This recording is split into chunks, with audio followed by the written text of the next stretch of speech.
जो मन গোয়ের আলা জ্বালা 40 নম্বর কান্নপাদের চর্যাগীতি। যা মনের গোচর তাই বৃথা আড়ম্বর। মন গোয়ের মনের গোচর, আলা জ্বালা অর্থাৎ আড়ম্বর। আগম পোথা টন্টা মালা, আগম পোথা অর্থাৎ পুঁথি, আগম শাস্ত্র সকলই আসলে মিথ্যার মালা। চর্যাগীতিকার তাহলে প্রথমেই আমাদের বোঝাতে চাইছেন মনের গোচরে যা কিছুই আসছে, এমনকি আগম শাস্ত্র অর্থাৎ পুঁথি, সমস্ত বিদ্যা বুদ্ধি যা কিছু, সব কিছুই যা কিছু মনের গোচরে থাকে সমস্ত কিছুই আসলে বৃথা আড়ম্বরের মতো মনে হচ্ছে। প্রথম দুটো লাইনের মধ্যে এটা বললেন। এরপর ভন কইসে সহজ বলবা যাও, কাও বাক চিয় যশুনা সমাও। বলো কিভাবে সহজকে বলা যায়, কায় বাক চিত্ত যাতে প্রবেশ করে না। সহজকে বলা যায় অর্থাৎ যা কিছু সহজ বা সরল তাকে কি করে ব্যাখ্যা করব, তা এমনিই সরল, তাকে আবার ব্যাখ্যা করব কি করে, এক হতে পারে সেই অর্থ। আবার যেহেতু চর্যাগীতিতে আমরা সান্ধ্য ভাষার উল্লেখ পাই, অর্থাৎ যেটা আলো আঁধারি বা বলা হচ্ছে চর্যাগীতিকাররা তাদের সাধন পদ্ধতির বা সাধনার বিষয়কে প্রকাশ করতে কিছু সাংকেতিক ভাষার কে অবলম্বন করেছিলেন, তাহলে সেখানে আমরা সহজকে দেখব এই সহজ অর্থাৎ মহাসুখ বা সহজ সুখকে বোঝানো হয়েছে। তাহলে দেখা গেল এই সহজ কথার মাধ্যমে আমরা বুঝতে পারলাম এতক্ষণ কেন তাহলে মনের গোচরে যা কিছু ছিল সেই আগম পুঁথিকেও মিথ্যা মনে হচ্ছিল, কারণ সেই সহজকে এই পুঁথি দ্বারাও আমরা পেতে পারছি না। কায় বাক চিয়, কাও বাক চিয় অর্থাৎ কায় বাক চিত্ত, কোনো ইন্দ্রিয় দ্বারা তাকে আমরা উপলব্ধি করতে পারি না।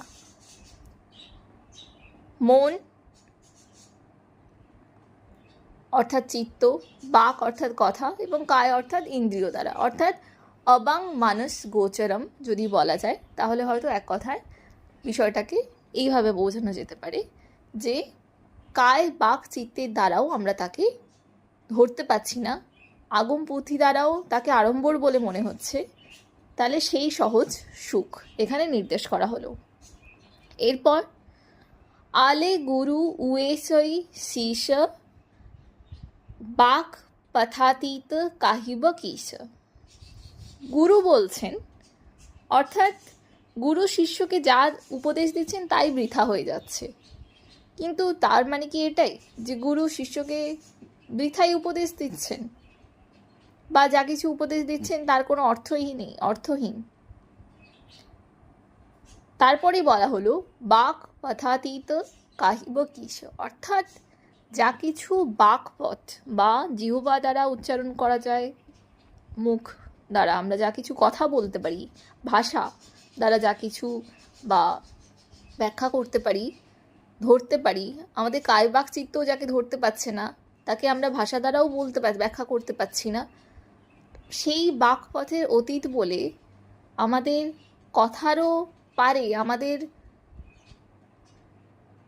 এমনকি আমরা ব্যাখ্যা দ্বারাও তাকে বা আমাদের বুদ্ধি দ্বারাও তাকে বোঝাতে পারছি না, তার পারে অতীত অর্থাৎ তার ওপারে এমন কিছু আছে যা কিছু গুরু শিষ্যকে বোঝাতে পারছেন না।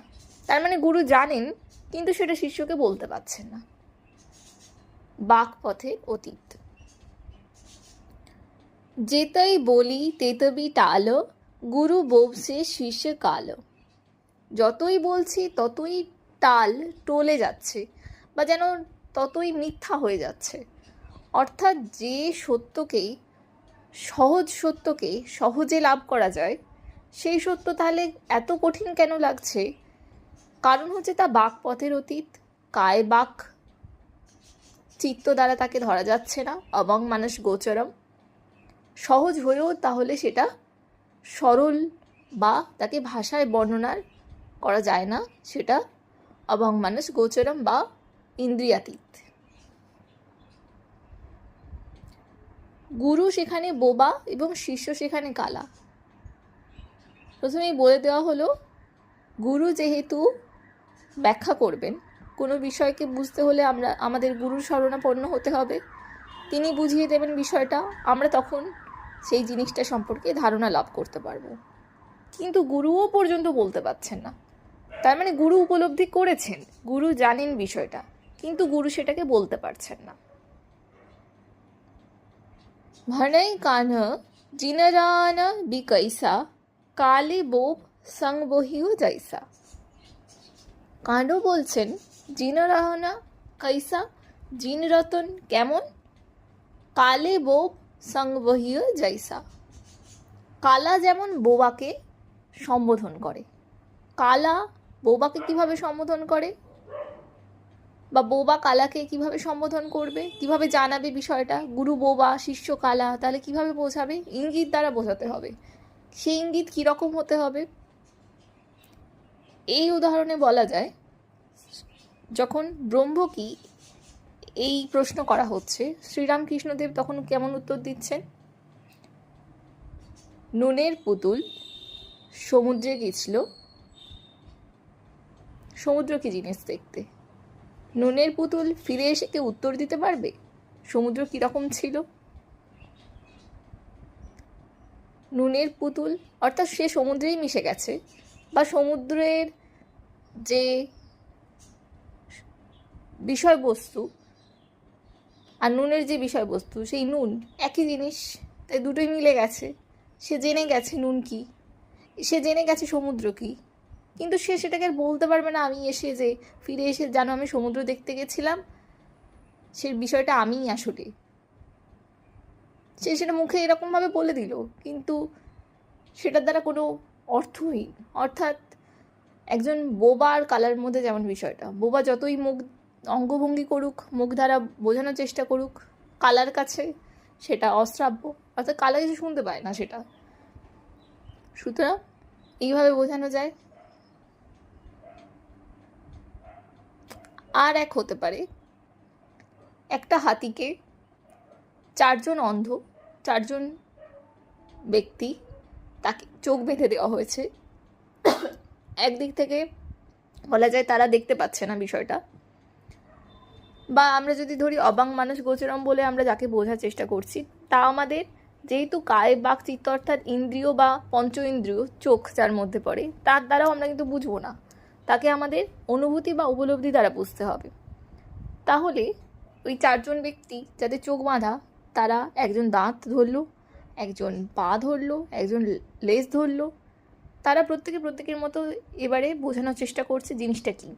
তারা কি একটা সম্পূর্ণ হাতিটা কি সেটা ব্যাখ্যা করবে, না তারা বলছে এই লেজটা খানিকটা খসখসে, দাঁত যে ধরেছে সে বলছে খানিকটা চকচকে শক্ত ইত্যাদি এরকমভাবে, বা গায়ের অংশ ধরে সে বলবে নরম। অর্থাৎ পুরো হাতিটা কী জিনিস কেউই ব্যাখ্যা করছে না, বা কেউ বুঝতে পারছে না। কিন্তু গুরু বুঝতে পারছেন, গুরু জিনিসটা জানেন, কিন্তু তিনি সেটা পুরোটা বোঝাতে পারছেন না। কারণ যে শুনতে পাচ্ছে না তাকে আমি কি করে শোনাবো জিনিসটা? এমনকি যেহেতু বাকপথের অতীত, তাই আমি তাকে আবার বলবোই বা কীভাবে, সেই ভাষাও নেই আমার কাছে। সুতরাং তাকে ভাষা দ্বারাও ধরা যাচ্ছে না, কথা দ্বারাও ধরা যাচ্ছে না, একেই বলা হচ্ছে।